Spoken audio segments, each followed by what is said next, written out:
Welcome to all of you. And as Dr. Eob said, please take advantage of your time here. I've only been here for 3 months, and it's been quite an experience to see how Addis has changed from when I was here more than 20 some odd years ago.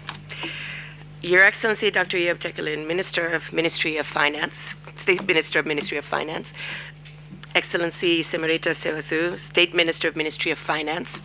As you can see, we have very important presence here, and the fact that both of them are here shows how much importance they place on this agenda. So I'm really pleased to have them both with me today.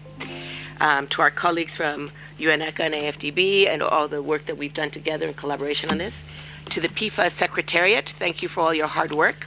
The last time I attended such a gathering of a PIFA training was actually in Tirana, and it was one for the ECA region, which was also a very successful event, and you could see the importance of such training, but as Excellency and Dr. Eob mentioned, the importance of the partnership and the learning and the strengthening of the community of all of those gather under the table there, and I hope that this is what you will also gather from being together in these next few days.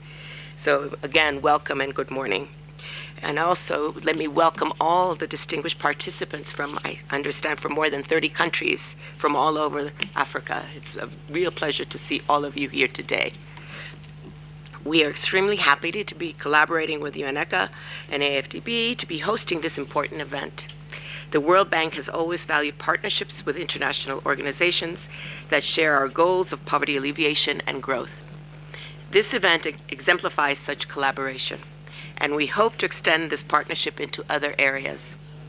Over the next few days, we are going to discuss key issues in public financial management and domestic resource mobilization that are critical foundations for macroeconomic stability, growth, development, and poverty alleviation.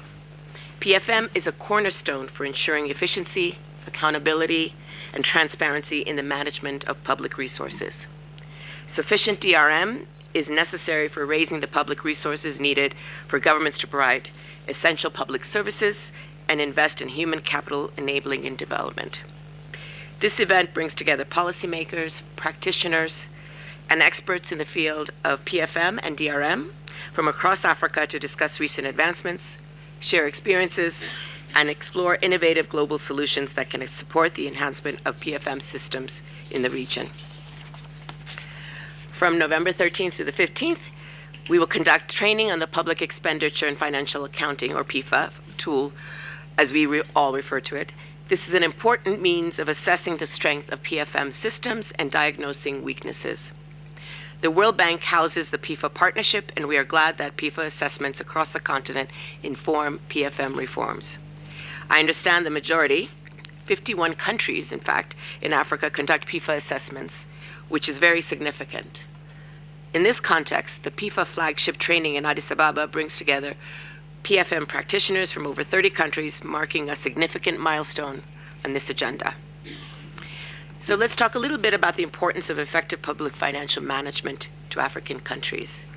Some of the key cross-cutting challenges that we face in Africa include limited fiscal space and revenue mobilization, weaknesses in public expenditure management, weak budget execution and monitoring, corruption and leakages, estimated annual losses due to corruption, capacity, skills, and constraints.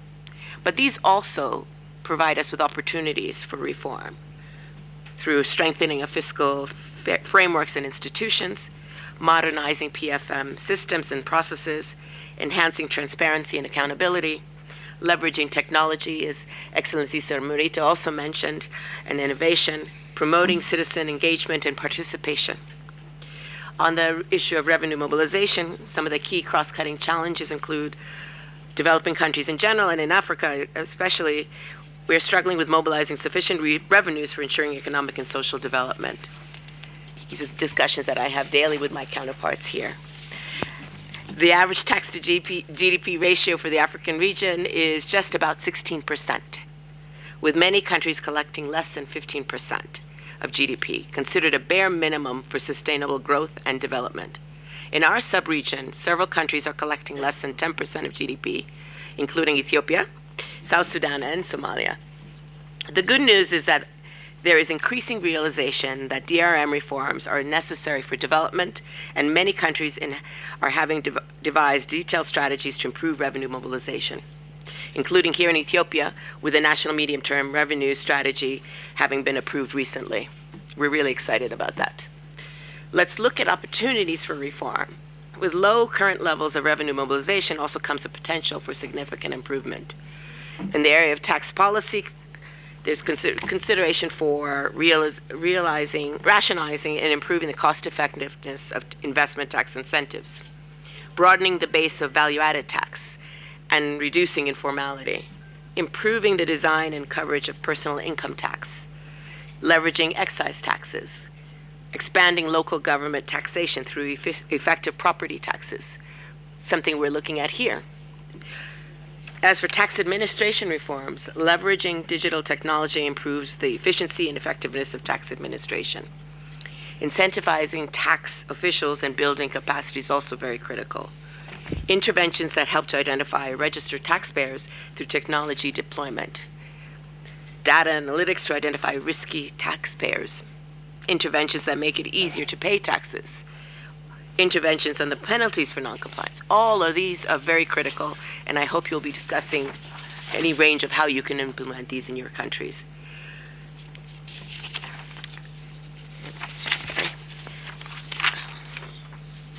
The World Bank has supported PFM in Africa for many years, and has included helping establish integrated financial management information systems, support supreme audit institutions, and accounting reforms. With respect to DRM, we are supporting policy reforms through different instruments, including DPOs and P4s, using financing for critical investments in ICT systems, helping process improvements through technical assistance. We are facilitating partnerships between governments and international organizations, and providing technical assistance and global knowledge customized for the country context. This conference and flagship training marks a new beginning for collaboration of PFM practitioners across governments. So I wish all of you 5 days of fruitful conversations and great learning opportunities that will help shape PFM systems to meet the ambitions of tomorrow's Africa. Thank you very much.